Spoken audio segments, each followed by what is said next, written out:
Well, today's video is part of the campfire chat series where we talk about things that I've got a genuine interest in or something that I'm passionate about besides electric vehicles. And today we're going to talk about biodiversity and the natural environment, and in particular an invasive species that's arrived in Australia a while ago, and it's the fire ant. So stay with us. Well, hi, my name's Greg and welcome to Electric Car Australia, the Aussie EV YouTube channel for the real world, where, as I mentioned, I often talk about other subjects besides EVs, and I am a bit of a passionate, let's call it environmentalist. I really like sustainability, and I just generally think that we should be looking after our natural environment. So today I wanted to just go for a bit of a walk around my local suburb here in Brisbane and just show you guys something you may be aware of but never actually seen in the flesh. And hopefully this video will help you keep your eyes out if you are in southeast Queensland or even northern New South Wales now, because this pest has escaped the border and crossed into northern New South Wales. So we'll go for a quick walk around and I'll just show you how easy it is to spot these little critters and identify them, I guess, and also maybe what you can do about them if they are in your area and you do spot them. So the video is intended to be an informational video and just show you guys a bit about these things. It's not meant to be a lounge chair critical video. It's just to raise awareness of how important it is for us to try and eradicate this pest. So let's go and see if we can find some. Okay, we've just crossed the street. Now just over behind me here is some land that's used by the Mount Gravatt Pony Club. So this area recently had an upgrade to the road infrastructure. We had a roundabout that was taken out and some traffic lights put in. And unfortunately, that's quite often where these ants spread, where there's any sort of building or construction, landscaping going on. Now, a quick bit of history. The Redimportedfireant was first detected at the Brisbane port, so here in my home city, back in February 2021. So these guys have been in Australia that we've known of quite a while. Now, they believe they could have arrived about 20 years earlier, so they've certainly had some time to establish themselves. And from all the reading I've done and the information online, I don't believe there's been any country in the world that has eradicated this pest. I'll put the full name of the pest up on the screen there because it's a bit complicated to pronounce. But basically, yeah, everyone calls it the Redimportedfireant. And as I mentioned, this area here at this intersection, we've got the Pony Club behind me. We'll walk down a little bit further. We've got a childcare centre. Behind that, we've got one of Brisbane's largest and probably most prestigious private schools. It's definitely in the top 5. And then about 500 metres down the road, we've got a local high school. There's also a farmer's market across the road, so there's quite a lot of activity in this spot. And like I said, it's just down the road from where I live. So I've been reporting these fire ants for about 15 years in this area. And again, an observation I'll make is that we don't seem to be making any headway on these guys. And I'll show you what I mean. So as I mentioned, you can see here, this is a reasonably new sort of development there. We've got some lawn that's gone in, some scaping. We come over here and this will be your first fire ant nest I'll show you. So not hard to find. I did actually walk down here this morning and I spotted these nests, but later on we're going to go into some areas that I haven't actually been in and we'll see if we can spot any in there. So that's how easy they are to actually see these nests. They're just visible from walking around. Okay, that was the first one. I'll show you some more and I'll show you some ants shortly, but just coming down, there's another one in there. So that's built up. I've got my high-vis shirt on because I'm just walking on the edge of the road down here. So this is literally just the edge of the road where about 18 months ago this landscaping was done. So it's a little while now. And you don't need to look far to find more nests. There's another giant one. Now, you can spot these nests from driving past. I often spot them when I'm driving past in the car or even on the bus. So we'll just continue to walk back here. Now there's another big one. Now look, these nests, they haven't been there just in the last sort of week or two. These nests this side have been there for size, I should say, quite a while. And if we just touch them, out come the ants. You probably can't see those very well there. But they're only a very small ant. I'll leave a link in the show notes, you can do a little bit of research on them. Only a very small ant, but they leave a really bad sting. Let's go across over onto the footpath there. There's another one. Again, quite a big one, that one. Been there quite a while.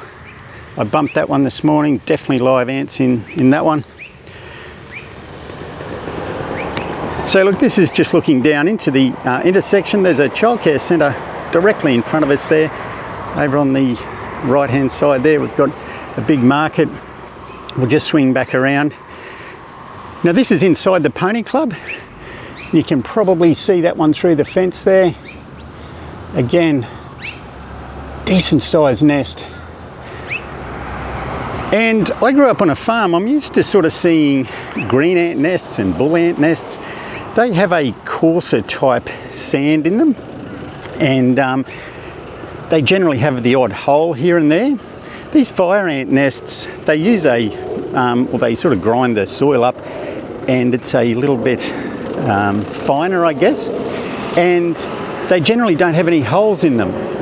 So, you know, they're just mounds, nice sort of smooth sand, etc. And no holes. So just walking down here over on the right hand side, that's part of the private school grounds I mentioned. And as I said, I've reported for years the ants in this area. So the guys are good when you report them, and I'll include the link in the show notes where you report them. They always come out and treat them. But an observation I've made is the treatments seem to be just on the reporting, not so much regular patrols of the areas, which is a little bit surprising because it is a known hotspot. We've still got a lot of construction.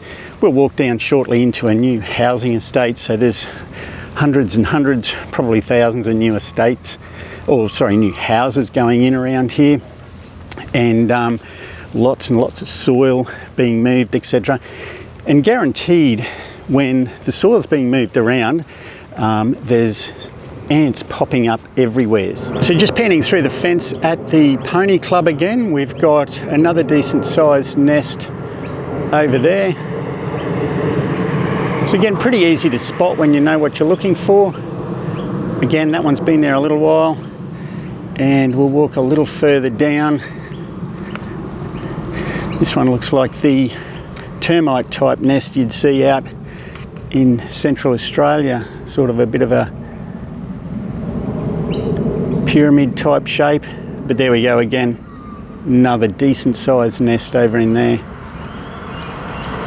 Now obviously they're inside a boundary, so I haven't poked those to see whether they're live nests, but I'd nearly guarantee that they are, given that just walking past here this morning, I spotted about 10 nests from where I'm standing now up to the traffic lights there inside the pony club, and once we went around the corner I found about 8 nests out on either side of the footpath, and all of the nests outside on the footpath were live or had live ants in them.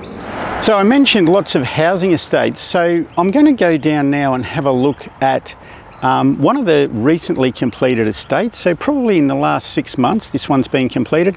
I've never been in there before, so we'll go down there and we'll just have a walk around a couple of the streets and see if we can spot any nests without actually looking too hard. Now these houses are priced between $1 and $2 million. As everyone will know, prices for homes in Australia have gone crazy lately. So this subdivided land, this was all farmland around here and bushland when we bought our house about 17 years ago. Now it's all going under concrete and tiles for homes. And like I said, at $1 to $2 million, I'd be really concerned if I was buying a house and there was fire ants in the area and potentially even in my yard. But speaking to a lot of people walking their dogs, and I spoke to a lady just before going for a stroll, not a lot of people know about them. So again, it's an observation that probably the education of fire ants isn't where it needs to be, particularly for people that live in hotspots, because this Rochedale South area in Brisbane is definitely a hotspot. It was one of the earlier hotspots, partly due to all the construction, earthworks and developments that were going on. But let's go down and see if we can find any in this new estate.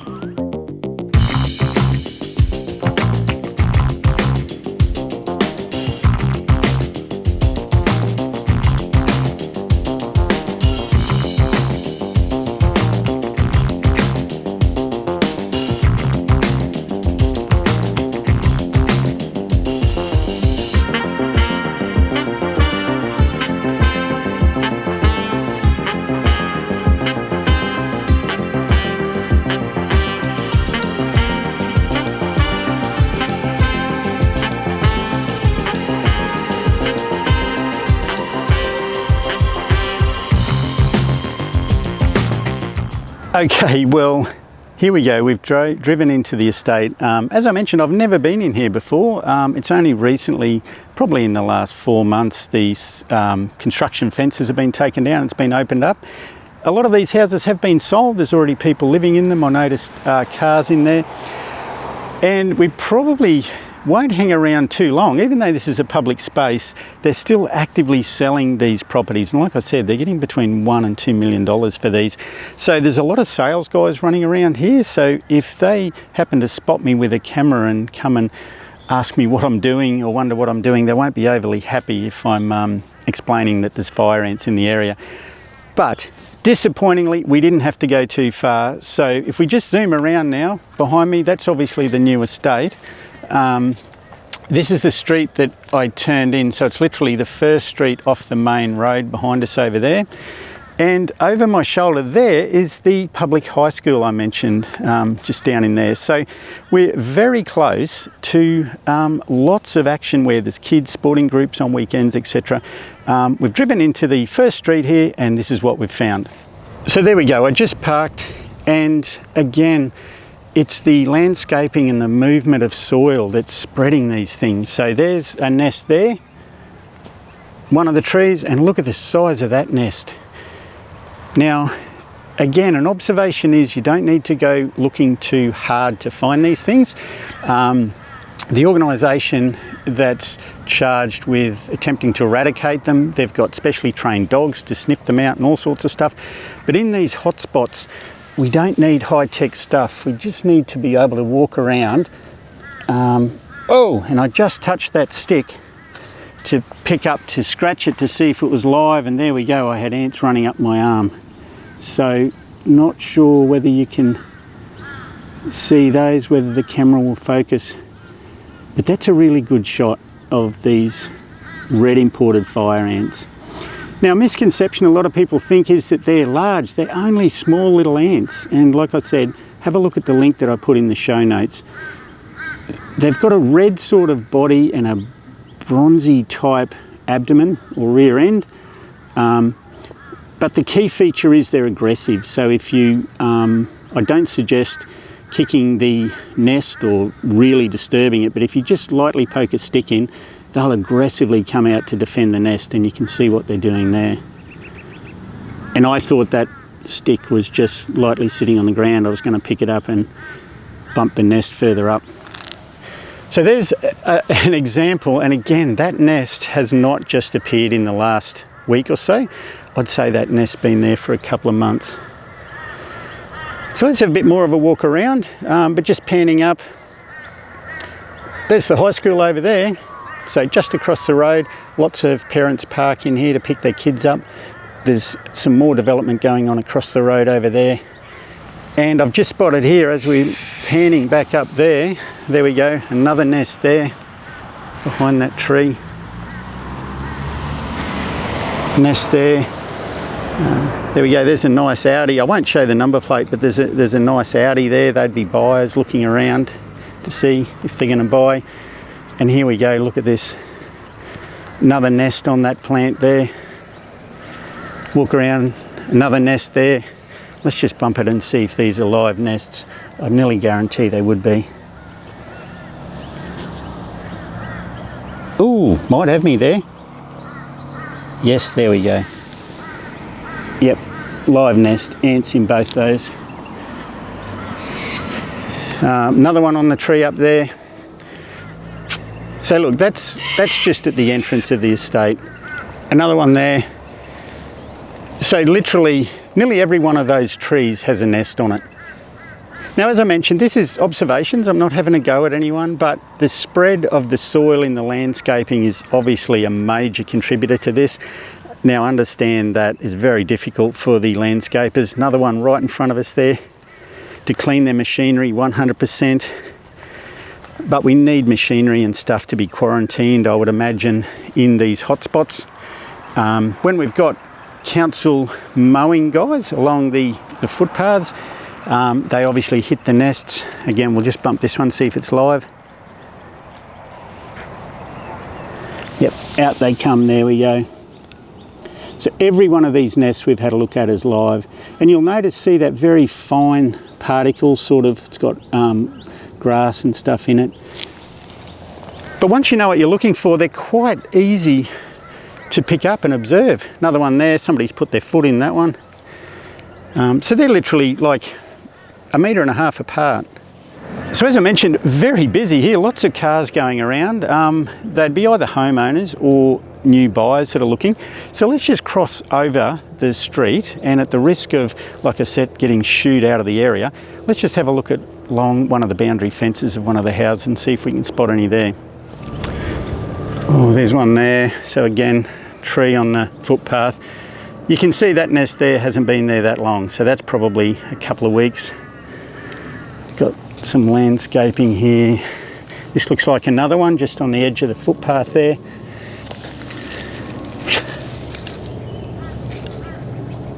No, that one might be dead, or it could even be a different ant, that one.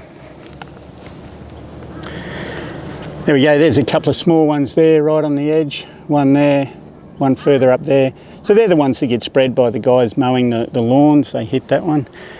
There's a little street up between houses. Let's go for a quick walk up there. As I said, this is all public land, so it's not like we're trespassing here. So you could be walking your dog along here. Oh, pleasingly, I haven't found any up here, so that's really, really good. That's what we want. We don't want to find them. I'm so disappointed and, to be honest, a bit distressed when I see them because, like I said, I live in this area. I don't want to see these things. I want us to see them gone and eradicated.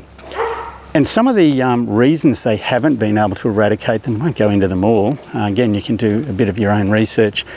But they even create rafts. So if they're flooding, they'll link themselves together and they float down floodwaters so that they can spread themselves elsewhere.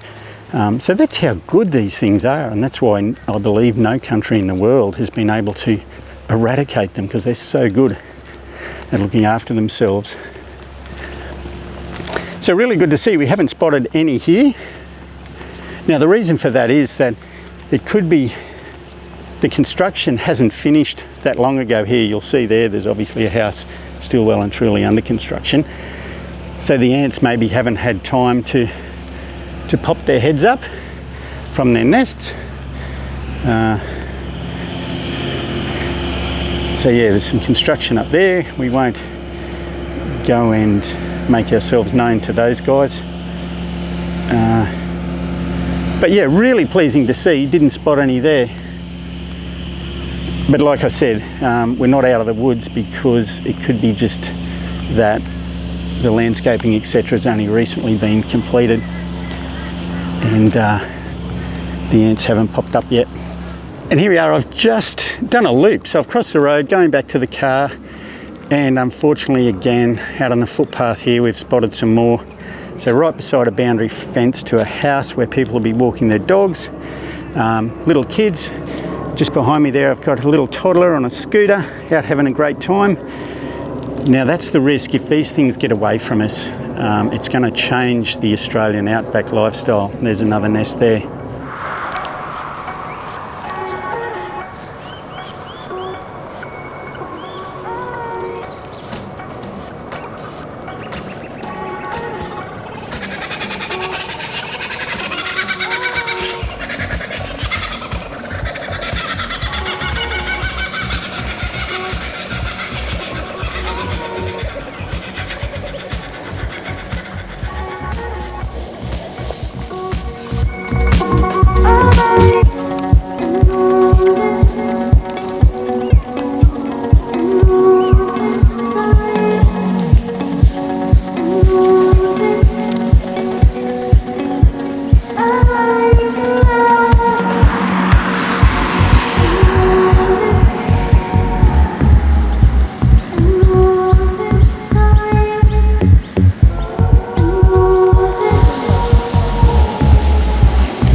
So just coming over in the shade to wrap up, and there we go, look at that.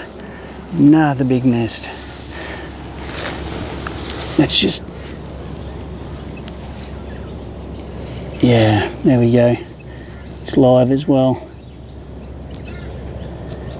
See what I mean? They're only very small ants, so don't think they're like the big bull ants, green ants, like I said, that we grew up with on the farm. These things are small, but vicious and sting really badly. Okay, well that's it. I hope that video was helpful. If you don't live in southeast Queensland or northern New South Wales or out to the Darling Downs, because this pest has spread out towards Toowoomba as well, you're really lucky, and you better hope that we can get these things under control so they don't come to your area. But as I mentioned, environmental, the natural environment and biodiversity is something that I am passionate about. You know, I've got young kids and I want our kids to be able to grow up and enjoy the Aussie sort of bush and traditions that I've had as I've been a child. And if these things get away from us, all the information's telling us that, you know, you won't necessarily be able to go outside and have the game of outback Aussie cricket. You won't be able to have small pets in the backyard. These ants are well known to kill livestock, that's dogs, cats, calves, small sheep, that sort of stuff. And they can bring on anaphylactic shock in humans, and humans have died as well. So really important we get on top of these things. But as I said, this was intended to be an educational video, just show you guys the ants themselves, what to look for if you're in the southeast Queensland, northern New South Wales area, what to look for. Easy to spot, you can see it outside your car window when you're going for a walk. And also just make some observations on, I guess, the increase in diligence that we need, particularly in these hot spots, to get on top of these things. So maybe some things like monthly patrols, etc. Now, of course, it's not all down to the authorities or agencies that are tasked with this. There's a responsibility on each and every one of us to be reporting these. I think the observation there is that unless people know what they're looking for and what to look out for, that hinders that sort of self-reporting type stuff. So hopefully a few people see this video, mightn't necessarily be into EVs, but I hope it's helped open your eyes to what I think could be a really, really big problem to the Australian economy and our natural environment if these things get a wriggle on. You know, we've had things in the past like cane toads, foxes, rabbits, all that sort of stuff. They done some damage, but I've seen reports that you could add all those up together and fire ants would have or do more damage than all those combined. So yeah, really, really serious pest. Well, that's it for another video. A big shout out to my financial supporters who sign up for a regular monthly subscription. You can join them by visiting the donation platforms below. The links are in the show notes, and you can do that via a regular monthly subscription or via a one-off donation. I really appreciate it, and it helps keep the channel on the air. Well, that's it. Thanks for watching. Stay safe, look after your friends and family, and we'll talk soon. Cheers.